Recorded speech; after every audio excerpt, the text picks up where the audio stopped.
Hey guys, I'm Pat Kelly.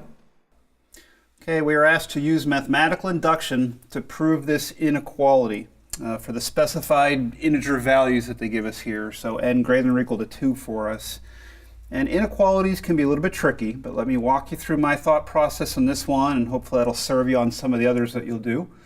But with mathematical induction, there's always two main steps you need to make sure that you get set up. The first step is you always have to show that the statement, in this case the inequality, is true for the lowest value of n. And I'm just pausing on that a little bit because typically you'll jump into a n equals 1 situation, but our statement we're proving is supposed to be true when n is greater than or equal to 2. So just start with your lowest value of n that's supposed to work and show that the inequality is true. So let's see. My n is 2, which means I only have 2 terms. So I'm looking at 1 over square root of 1 plus 1 over the square root of 2. And I'm asking myself if that is greater than, let's make that clear that it's really kind of unknown at this point. Excuse me, is that greater than? On the right-hand side here, square root of n, but my n is 2, okay? All right, what I'm going to do to check this inequality is just a little bit of algebra, maybe even arithmetic, I guess, because on the left-hand side, I'm going to get a common denominator of a square root of 2. So this first fraction has a 1 in the denominator, so I'll multiply top and bottom by square root of 2. Add those two fractions, so my second fraction's numerator is showing up right there, and the common denominator of square root of 2, okay? And still asking myself if that is greater than, and the square root of 2 on the right-hand side, I'm even going to play around with that just a little bit. What I'm going to do is get that to have that same denominator of square root of 2. And I would do that by multiplying this guy. You know what? I'll even throw a color at you here to show you I'm changing something. Multiply that guy by square root of 2 over square root of 2, which I'm doing just so I can get that same denominator of square root of 2 that I have on my left-hand side. And on the right-hand, sorry, in the denominator of the right-hand side, square root of 2 times the square root of 2, well, that's just 2, right? And I do that because now it's a little easier to compare. It's a little easier to answer this question mark. The denominators are the same, so you're just comparing the numerators. And the numerator over here, square root of 2, which is bigger than 1 point something, plus 1, just in the numerator, is definitely bigger than this numerator of 2. Something bigger than 1 plus 1 is definitely bigger than 2.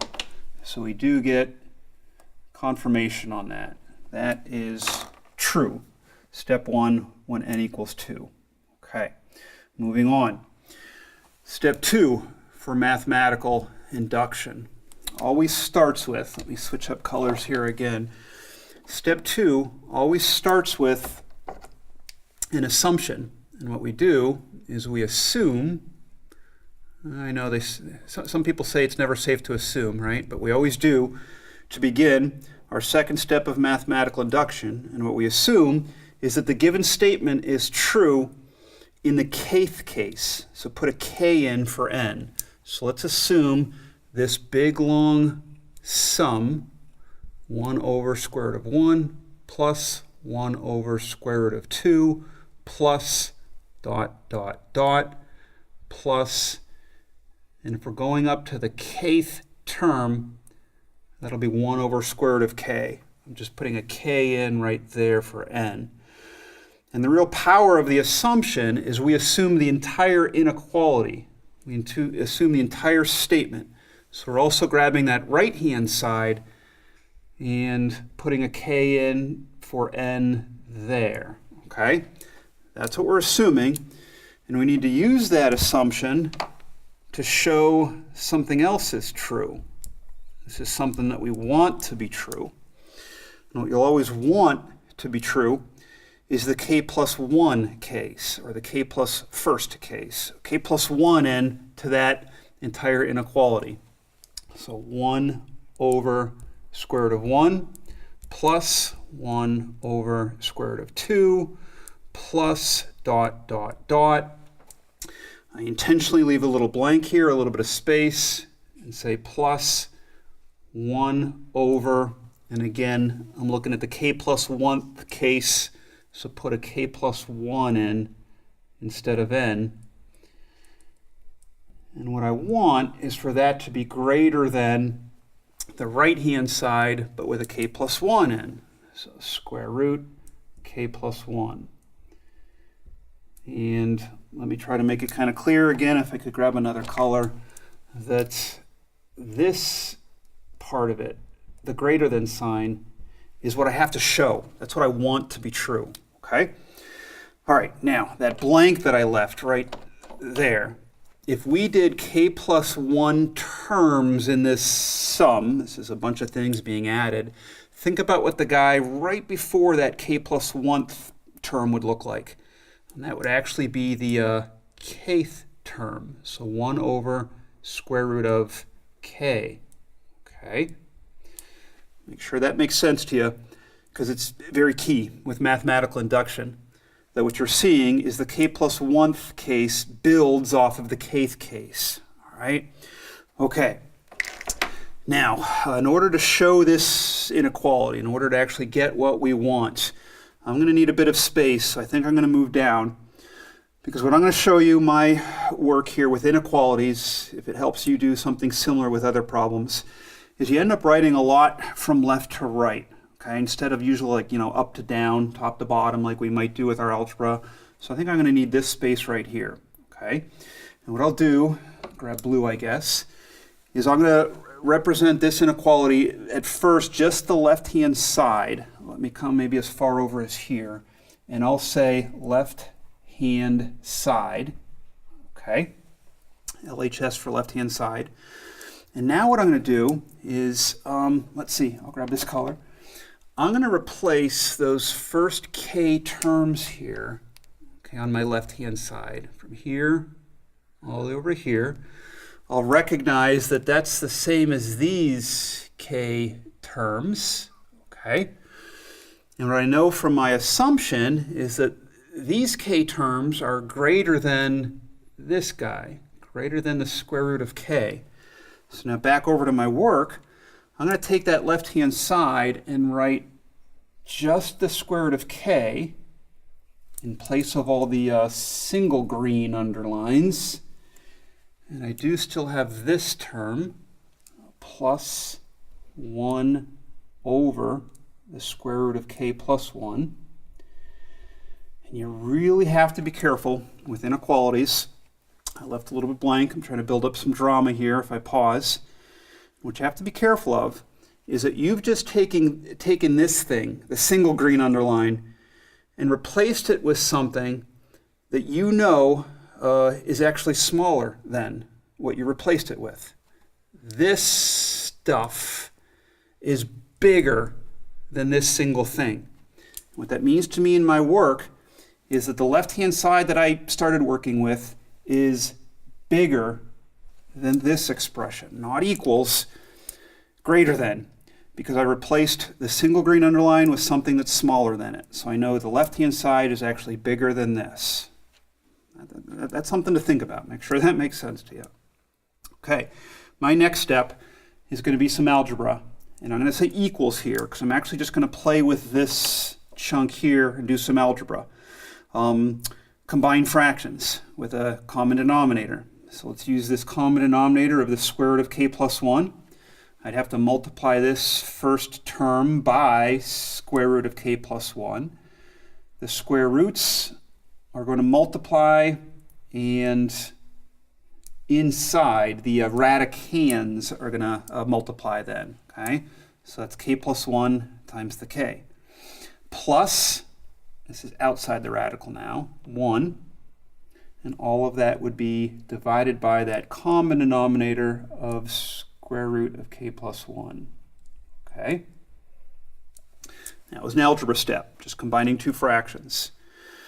Here's the next thing I'm going to do. I'm going to get rid of this k right here. Right? I don't know. I don't like it, I guess. So square root k squared plus 1. Denominator's the same. I got rid of that single occurrence of k. And you're absolutely right. If you're yelling at me right now, you can't just do that. You can't just delete it. But here's one of the tricks with inequalities. The k that I got rid of, first of all, realize it's positive. All these values are all positive integers. So you just got rid of something here that's positive.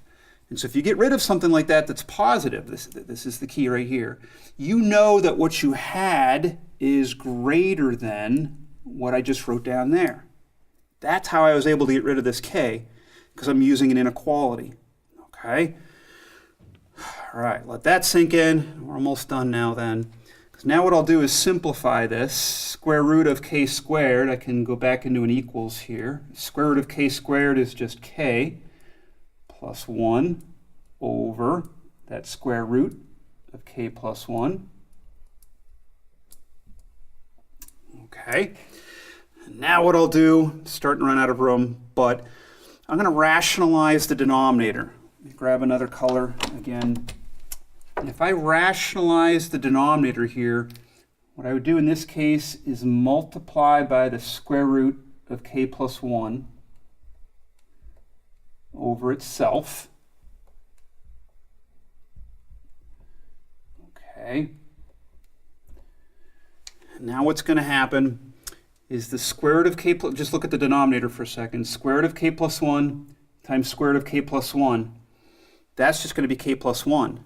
So this will equal the k plus 1 from here, put in parentheses if it helps, times this square root of k plus 1.